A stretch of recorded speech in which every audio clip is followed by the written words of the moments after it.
On a besoin l'un de l'autre. Et le créateur de l'univers n'a pas mis tous les biens dans tous les coins au même niveau. Il y a des pays qui sont bien dotés, d'autres le moins, mais toujours est-il que chaque pays a des richesses. Chaque pays a quelque chose à offrir aux autres. Et donc, on serait dans une situation de complémentarité, empreinte donc de respect mutuel. Il n'y aura pas vraiment X pays qui va vouloir s'imposer aux autres parce que voilà, elle produit plus, donc dicter ses lois. Non, non, non. Voilà. Donc, les échanges seront plus sains au niveau international. Par rapport à ce que nous vivons aujourd'hui, ça serait plus sain. Et voilà. Et donc, comme nous aimons dire, le problème de chômage serait automatiquement réglé. Parce que voilà, je parle avec un jeune qui, dans vos propos, il y a quelque chose qui est revenu voilà, au début, la question de l'emploi et tout et tout. Donc, avec la démocratie économique, la question du chômage est automatiquement réglée. On ne serait pas amené à s'expatrier ou bien émigrer pour trouver du travail ou bien tout et tout. La démocratie économique enlève ou voilà, supprime, si vous voulez, le chômage. Qui a développé la richesse du pays? C'est la population du pays qui a fait cela, oui. Ce qui motive notre joie, c'est la grande voix du peuple éduqué par Verdemin. Bonjour monsieur. Bonjour mon frère, comment vous allez? Je vais super bien, j'espère que vous aussi. Je vais bien. Alors, je suis Olivier Harim, étudiant en droit, et j'ai eu à assister à votre conférence que vous avez donnée au sujet de l'Afrique face aux défis économiques. Quelles solutions concrètes? Alors, c'est un privilège pour moi de pouvoir vous avoir à huis clos comme ça pour en poser quelques questions, notamment tirées de votre conférence que vous avez eu à donner. Vous avez eu à aborder certains sujets, mais avant qu'on puisse rentrer dans ce contexte-là, j'aimerais que vous puissiez vous présenter pour ceux qui ne vous connaissent peut-être pas. Ok, merci beaucoup, mon cher jeune frère. D'abord, merci pour l'intérêt que vous avez eu en nous écoutant et en s'intéressant davantage à notre message dont vous voulez l'approfondissement. Vous voulez comprendre un certain nombre de sujets de façon plus ample. Voilà, et merci beaucoup. Et comme je m'étais présenté à la conférence, je suis Jean Larrey. Je suis chargé de formation de l'Institut Louis Evin au niveau de l'Afrique. Et donc, nous sommes dans l'éducation des populations sur les défauts du système économique actuel et sur la solution concrète que nous appelons démocratie économique qui viendrait corriger ces défauts structurels mais aussi techniques qui sont donc à l'origine de tous les problèmes économiques actuels dont on a parlé, le chômage, on a parlé de l'endettement, on a parlé de problèmes d'équipement pour l'Afrique, on a parlé de problèmes d'industrialisation et bien d'autres problèmes. Donc tous ces problèmes sont des problèmes purement financiers créés ou engendrés par le système financier actuel. Voilà, donc face à ça, il faut entrevoir des solutions. On ne peut pas se contenter de décrire le mal et ne pas prévoir une solution qui l'éradique à sa racine. Et justement, la solution de la démocratie économique vient à point nommé pour corriger le mal à sa racine. Mais pour ce faire, il faut d'abord que les gens connaissent cette solution. C'est dans ça que nous sommes.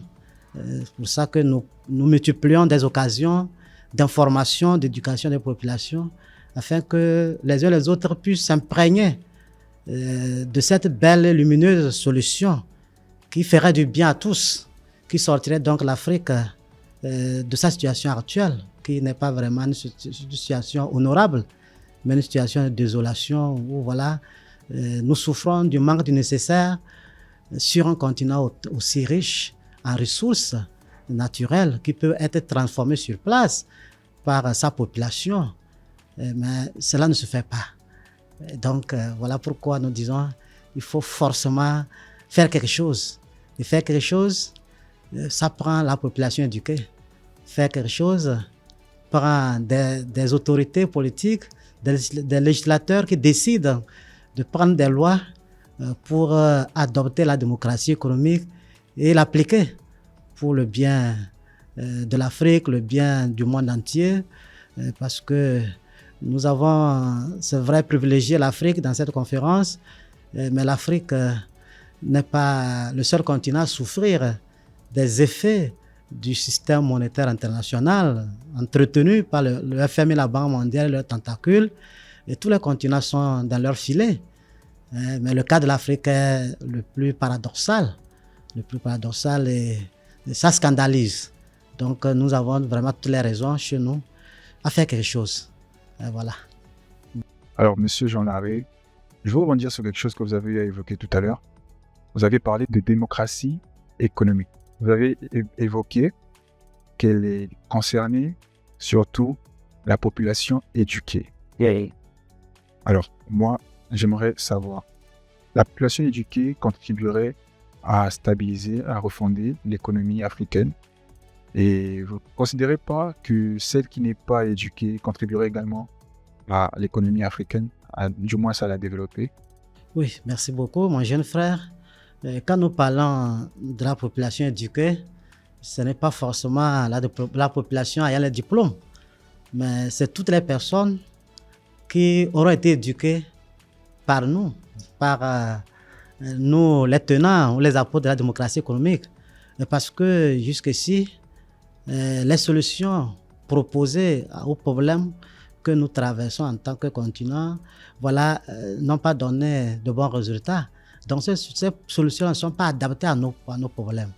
Et donc, il faut trouver d'autres alternatives. Donc maintenant, c'est pourquoi nous proposons la démocratie économique, qui est le vrai chemin à suivre. Et donc, tous ceux qui auront appris des informations sur cette doctrine-là, sur cette philosophie, cette conception nouvelle de l'économie-là, c'est ceux-là à qui reviendrait donc la mission de pousser les dirigeants à l'adopter. Donc, on le fera pour tous les citoyens. Si par exemple la République du Congo l'adopte, c'est pour tous les Congolais. Ce n'est pas seulement pour la population instruite, mais c'est pour tous les Congolais parce que voilà, c'est d'ailleurs pourquoi on parle de démocratie économique. Personne n'est laissé sur le carreau. Toute personne est considérée, tous les citoyens auront leur part du bien commun, des ressources que Dieu a garnies à votre sous-sol, à votre sol et tout. Donc l'exploitation devait donc pouvoir bénéficier à tous de façon équitable, sans laisser quelqu'un voilà, sur le carreau. Donc c'est ça. Ok, merci beaucoup. Et j'aimerais savoir, Monsieur Jean Larrey, vous avez évoqué une démocratie économique et vous avez parlé du fait que les gens devraient l'adopter afin de contribuer à l'amélioration de l'économie en Afrique. J'aimerais savoir, vous avez dit qu'il y a des États qui regorgent de ressources, mais peinent à s'imposer sur la scène internationale notamment. Et vous pensez alors que l'Afrique a un problème de ressources ou un problème de gestion de ces ressources-là? Ok, merci beaucoup pour cette question très pertinente. Je dirais de bon sens. On a des ressources, ça ce n'est un secret pour personne. L'Afrique est riche en ressources naturelles de toutes sortes. Mais au même moment, et de façon paradoxale, cette Afrique-là est habitée par des populations qualifiées de pauvres. Ils sont pauvres matériellement. Et ils sont pauvres, je dirais, artificiellement. Parce que ce qui leur manque, c'est un artifice. L'artifice, c'est l'argent. Voilà, qui leur manque pour accéder aux biens transformés. Et c'est vrai là que le problème de l'Afrique, les ressources qu'elle a, dont elle dispose, ne sont pas transformées par les Africains en Afrique. Ces ressources sont transformées ailleurs. Ça cause un problème. Donc, par rapport à ça, l'Afrique est exploitée, non pas par des Africains, mais par des non-Africains. Donc, elle ne peut pas s'imposer, un pays africain ne peut pas s'imposer. Mais si, en tant que promoteur d'une économie, d'une conception nouvelle de l'économie, l'économie ne voudrait pas qu'il y ait des États qui s'imposent aux autres par sa production massive, s'imposer aux autres. Le monde produit d'abord pour sa population. Si le Bénin produit les biens de consommation, c'est d'abord pour les Béninois. Maintenant, il produira voilà, le surplus pour compenser des biens qu'il importe de l'étranger, des biens qui ne peuvent pas être produits sur le sol béninois parce que la ressource, la matière première n'existe pas. Parce que physiquement, ce n'est pas possible de la faire, de la produire. Donc, elle est obligée de les importer. C'est pourquoi, voilà, il y a des échanges au niveau international. Mais exporter une partie, le surplus de sa production pour recevoir ce qui lui manque, ne doit pas être fait avec l'idée de s'imposer aux autres. Et avec cette histoire de compétition. Non, on n'est pas dans une compétition. La bonne économie ne voudrait pas qu'on rentre dans une compétition. Parce que la compétition, se dit un peu, ça rentre dans la guerre économique. Et ce que nous vivons actuellement, il y a des guerres économiques. Et les guerres économiques aboutissent aux conflits armés. Prenez la Première Guerre mondiale, la Deuxième Guerre mondiale. Voilà, la compétition économique avec les dumpings, voilà, qui ont contribué à ce qu'on se retrouve à faire la guerre. Voilà, la guerre armée, si je peux dire. Donc, pour dire, vouloir qu'un petit pays se positionne ou s'impose aux autres, ça crée la dictature. Et ce n'est pas bien, ce n'est pas fraternel entre les pays. Mais on doit rester dans une dynamique où, voilà, nous nous complétons par rapport à ce que moi je ne peux pas produire parce que physiquement ce n'est pas possible chez moi, mais que chez toi c'est possible. Si le sol béninois, le sol togolais ne peut pas produire du blé, on a forcément besoin d'importer du blé. On a essayé, ça ne passe pas. Alors qu'on est consommateur du pain et de tous les autres, donc on est obligé d'importer du blé. Voilà, donc on l'importe parce que physiquement on ne peut pas produire. Mais ce qu'on peut produire sur place, avec la démocratie économique, on le transforme. Donc il n'y aura pas d'obstacle financier comme c'est le cas actuel. Donc on se respecterait tous comme des pays parce que voilà, on a besoin l'un de l'autre. Et le créateur de l'univers n'a pas mis tous les biens dans tous les coins au même niveau. Il y a des pays qui sont bien dotés, d'autres le moins, mais toujours est-il que chaque pays a des richesses. Chaque pays a quelque chose à offrir aux autres. Et donc, on serait dans une situation de complémentarité, empreinte donc de respect mutuel. Il n'y aura pas vraiment X pays qui va vouloir s'imposer aux autres parce que voilà, elle produit plus, donc dicter ses lois. Non, non, non. Voilà. Donc, les échanges seront plus sains au niveau international. Par rapport à ce que nous vivons aujourd'hui, ça serait plus sain. Et voilà. Et donc, comme nous aimons dire, le problème de chômage serait automatiquement réglé. Parce que voilà, je parle avec un jeune qui, dans vos propos, il y a quelque chose qui est revenu voilà, au début, la question de l'emploi et tout et tout. Donc, avec la démocratie économique, la question du chômage est automatiquement réglée. On ne serait pas amené à s'expatrier ou bien émigrer pour trouver du travail ou bien tout et tout. La démocratie économique enlève ou voilà, supprime, si vous voulez, le chômage. Le chômage est éradiqué à sa racine. Les taxes sont éradiquées, les dettes sont éradiquées. Bref, tous les problèmes d'ordre financier, purement financier, sont enlevés. Donc, le seul problème que peut-être la démocratie ne réglait pas, c'est les problèmes physiques. C'est-à-dire que ce qu'on ne peut pas physiquement faire, là, mais s'il y a des choses qui ne sont pas faites à cause des obstacles financiers, la démocratie économique le règle. Et nous, notre problème en Afrique, quand on prend le chômage, c'est d'avoir un problème purement financier. L'Afrique, comme vous le savez, envoie plus de 10 millions de diplômés sur le marché de l'emploi, selon les données de l'UNESCO. L'UNESCO même parle de 11 millions par an de jeunes diplômés sur le marché de l'emploi. Le même marché ne peut qu'absorber que 3 millions. Maintenant, il reste 8 millions. Ils font quoi?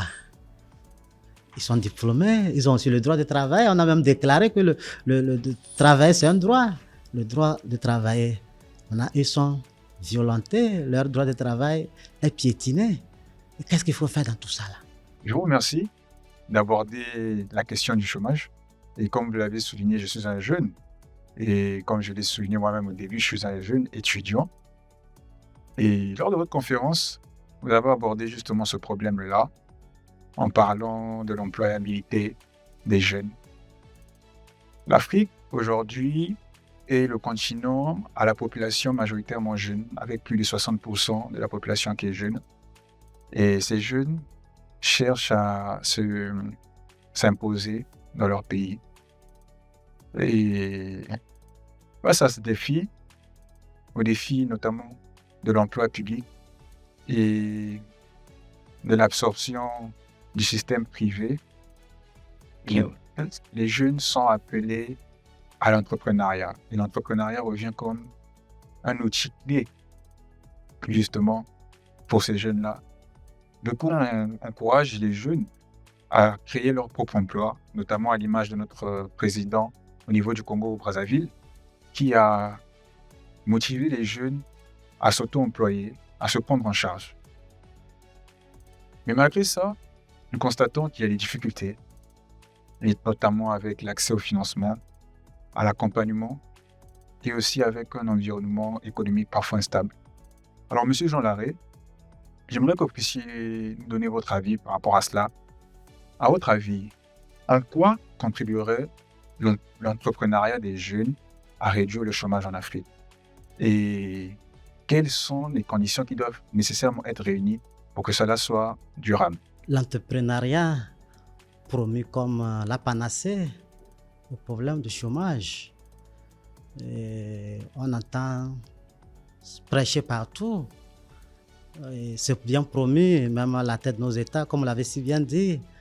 Votre premier responsable, le président Denis Sassou, encourage ces jeunes ou ses compatriotes jeunes à s'orienter plus vers l'entrepreneuriat pour s'auto-employer.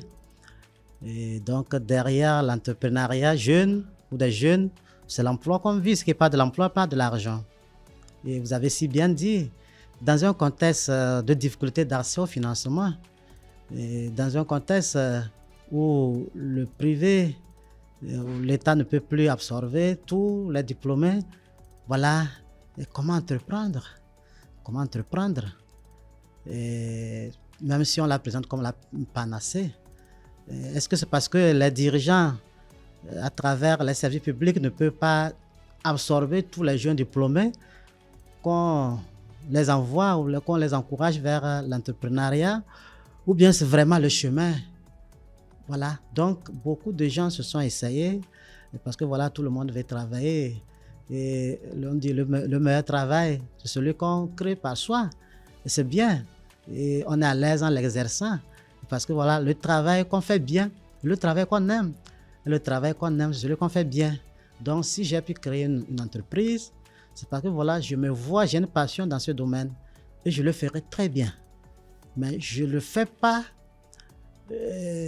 parce que c'est un gagne-pain pour moi. C'est d'abord ça. Voilà, là, je ne suis pas en train de partager un peu la philosophie derrière l'entrepreneuriat des jeunes. C'est-à-dire, l'entrepreneuriat des jeunes est vu aujourd'hui comme un gagne-pain. On le fait parce qu'on n'a pas d'emploi dans le public ou dans le privé. Donc, toi-même, il faut créer ta propre entreprise pour s'auto-employer. Donc, tu vas vivre de ça. S'en sortir un peu. Donc, on est un peu dans la débrouillardise. Cette philosophie-là, je ne le pousse pas. Par contre, je veux quand même des gens qui s'auto-prennent en charge et ils s'installent à leur propre compte pour apporter des solutions aux besoins de la société. Je crée une entreprise pour répondre à un besoin constaté, un besoin réel constaté. Donc, là, je porte un plus à mon économie de façon vraiment concrète. Et là, l'entrepreneuriat retrouve tout son sens. Parce que voilà, il faut de l'entrepreneuriat, une initiative, de l'innovation, il le faut. Et se montrer que voilà, ceux qui ont inventé, ceux qui ont découvert, ce n'étaient pas des gens employés par des autres. C'est des gens qui étaient libres de tout engagement salarial quelque part. Et puis voilà, ils ont toute la disponibilité, tout le temps de réfléchir et donc d'inventer des choses. Donc, je suis pour ça. C'est-à-dire que quand on est libéré de l'emploi, de la pression du patron, de l'employeur, voilà, on utilise son potentiel véritablement est mis en branle. Et on peut inventer, on peut produire des choses pour régler des solutions de notre cité, peut-être qui se présentent à nous. Voilà. Donc, si c'est ça, d'accord. Maintenant, pour y arriver, on a forcément besoin de quelque chose, on a besoin de financement, même si voilà, on nous dit qu'on peut entreprendre à 0 francs. Et quelle serait la taille de cette entreprise, et quelle serait la viabilité, la durée donc de vie de cette entreprise et tout et tout. Et donc, tout ce qu'on sait, les jeunes qui sortent massivement des universités, des centres de formation, ils sont à peine consommés par le marché de l'emploi.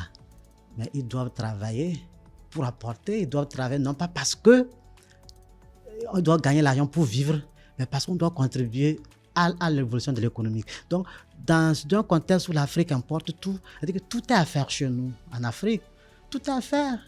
Donc, on ne devait même pas, les secteurs où on doit peut-être investir ne doit pas manquer. Puisque voilà, on importe tout, de la production, des biens, à la distribution, aux services, voilà. Donc, même le secteur primaire, l'agriculture, on continue à importer même des tonnes de riz, alors qu'on a des sols, des zones, en tout cas, rizicoles énormes en Afrique. C'est-à-dire que, voilà, tout est à faire en Afrique. Non seulement on ne va pas manquer dans quel domaine on va entreprendre, mais aussi on ne va pas manquer de marché. Vous avez parlé d'une population constituée à plus de 60% de jeunes. Voilà un vaste marché. Et l'ensemble de la population, 1,5 milliard, 1,5 milliard. Donc, c'est un vaste marché. Donc, l'Afrique, un entrepreneur africain ne devait qu'être prospère. Mais il y a un obstacle que vous avez aussi souligné en filigrane, l'obstacle financier. Comment accéder au crédit pour financer son projet? C'est toute la question. Monsieur Jean Larrey, je vous remercie beaucoup pour votre contribution. Et on arrive à la fin, malheureusement. J'espère qu'il y aura un épisode qui pourra développer plus amplement ce sujet-là, qui suscite vraiment un intérêt particulier pour nos jeunes. Et en tout cas, c'était un honneur pour moi de vous recevoir. Merci, ça fait un plaisir. Et je salue encore votre intérêt pour notre message. Et je le réitère, la démocratie économique, c'est le chemin à suivre. Si vraiment nous sommes sincères, nous voulons voir une Afrique autre que celle d'aujourd'hui. Une Afrique pour tous les Africains, où on produit sur place, on transforme sur place pour nous-mêmes, on consomme ce qu'on produit. Il faut adopter la démocratie économique. Voilà, on règle les problèmes financiers et tout est réglé pour nous. Merci beaucoup. Voilà.